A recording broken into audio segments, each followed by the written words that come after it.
राष्ट्रीय कौशल विकास निगम आनुकूल्य जनजातीय कौशल विकास परियोजना रे उन्नत मक्का चाष।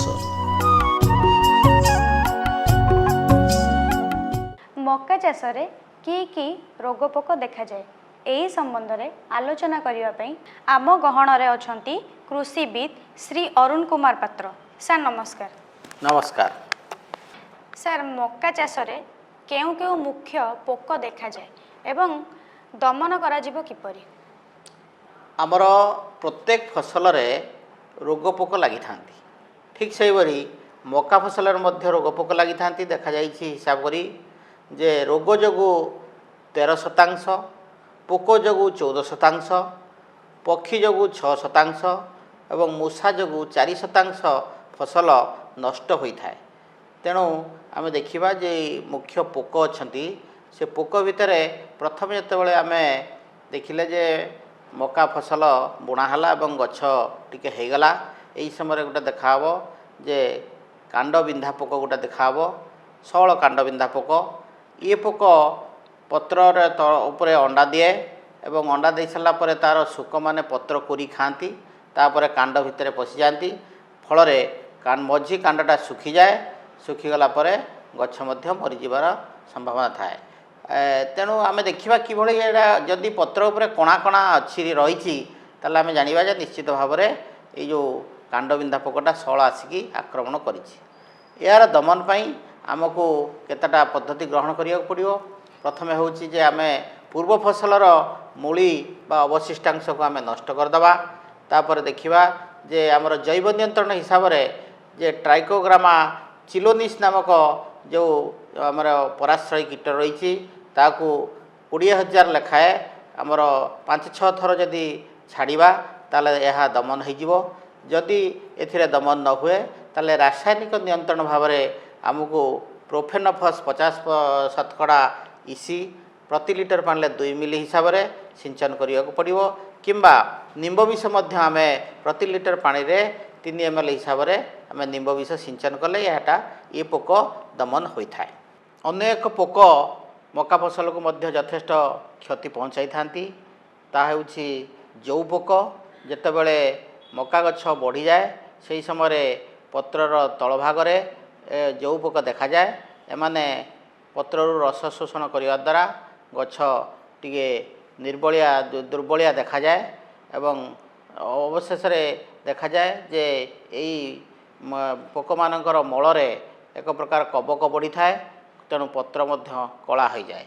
यही पोकर जो पोकर दमन पाई आमको प्रति एकर रे आम 40 ग्राम हिसाब से थायमेथोजाम जदि 25% दबा ताले निश्चित भाव में एगुड़ाक दमन हो पारे। अन्य एक मुख्य पोक बर्तमान मक्का फसल को आक्रमण करुच्ची ता हूँ फल आर्मीवर्म।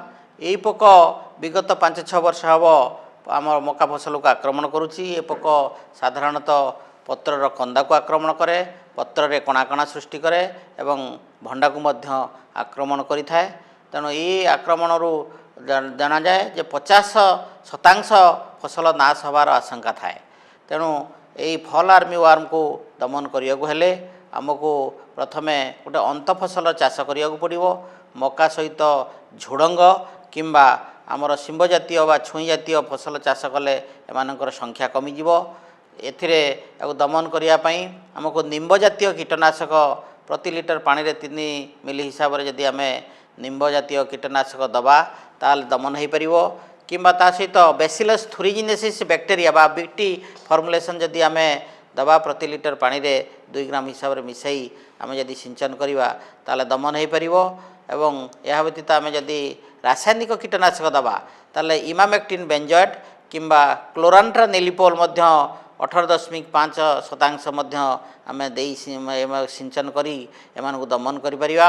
इमामेक्टिन बेंजोएट जदि दबा आम 15 लिटर पानी रे 6 ग्राम हिसाब से दबा एवं जदि क्लोरांट्रा नेलिपोल आम दे परिबा। ये सब कीटनाशक दे आम भल भाव में यही फल आर्मीवर्म को दमन करिपरिबा। अन्य एक पोक जो कि मक्का फसल को विशेष भाव में क्षति पहुँचाई थाए ता हूँ भंडाखिया पोक। यही भंडाखिया पोकर प्राप्तवयस्क कीट बा प्रजापति ता चौर रे अंडा दे थाए एवं यार मकार आवरण को माने मध्य को पशि या गोटे मंजी गोटे पर गोटे मंजी खाई चली थाए एवं संपूर्ण मका को मध्य ये विशेष भाव में क्षति पहुँच जाए यही पोकर भंडाभिक्षा पोकर दमन पाई आमको आम प्रोफेनोफस 50% इसी किंबा इमामेक्टिन बेंजोएट आमको देई आमर प्रति 15 लिटर पानी रे आमे 6 ग्राम हिसाब से देई आमे याको दमन करि परिबा। सर मक्का चाष रे केउ केउ मुख्य रोग देखा जाए ओ यार दमन किपरि करा जाए? मका चाष रे मुख्य रोग बतरे अछि आमर टर्सिकम पत्रपोड़ा रोग, कलंकी रोग, कांड पचा रोग और निम्नमुखी पाउसिया रोग। प्रथम देखिबा आमे टर्सिकम पत्रपोड़ा रोग। यही रोग हेले मका फसलर जो पत्र उपरे आमर डिंबाकृति सबुज एवं धूसर वर्णर दाग देखा जाए। यह क्रमशः माड़ी जाए एवं पत्र को नष्ट कर दिए। यार दमन पई आमको प्रति लिटर पानी रे 3 ग्राम हिसाब रे मांकोजेब किंबा कार्बेंडाजिम और मांकोजेबर मिश्रण को आमे प्रति लिटर पानी रे 2 ग्राम हिसाब रे यदि सिंचन करिबा ताले एही रोग टर्सिकम पत्रपोड़ा रोग जोटा अच्छी सेटा दमन हो पार। मका फसल रे अन्य एक मुख्य रोग हूँ कलंकी रोग। साधारणतः चौर बाहरला बेले यही रोग देखा जाए। यही रोग देखादेले पत्रर उभय पार्श्व बादामी रंगर किंबा धूसर रंगर किंबा नालिया रंगर दाग देखा जाए एवं या द्वारा पत्र मध्य माने संपूर्ण भाव में नष्ट हो जिवार आशंका मध्य थाए। पत्र पोड़ीगला भली देखा जाए। तेणु यही रोग को दमन करने से आमर कार्बेंडाजिम किंबा आमर डिथानेम 45 प्रति लिटर पानी रे जे डिथानेम 45 देले 3 ग्राम एवं कार्बेंडाजिम मांकोजेब देले 2 ग्राम हिसाब से सिंचन कले ये रोग दमन हो पार। मका फसल रे अन्य एक मुख्य रोग हूँ कांड पचा रोग। साधारणतः माटी जदि जलियांश अधिका रहे ताले माटी जोठी कांड एवं माटी पाखरे आमर पानी पचका दाग देखा जाए। ये दाग देखा देवा द्वारा आमर अल्प पवन रे गछ मध्य भांगी पड़े।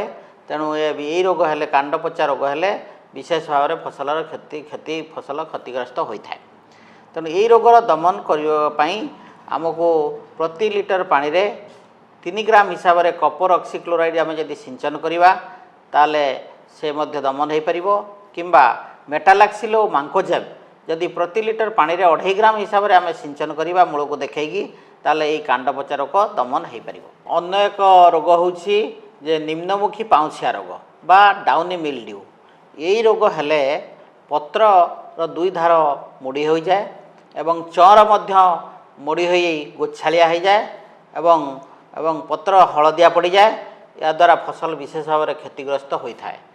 तेणु आमे निम्नमुखी पाउसिया रोगर दमन पाई आमको जो ट्राइफ्लॉक्सिस्ट्रोबिन सहित टेबुकोनाजल प्रति 15 लिटर पानी रे 7 ग्राम हिसाब से आम जदि मिसाई सिंचन करवा ताले निश्चित भाव में ये रोग दमन हो पार।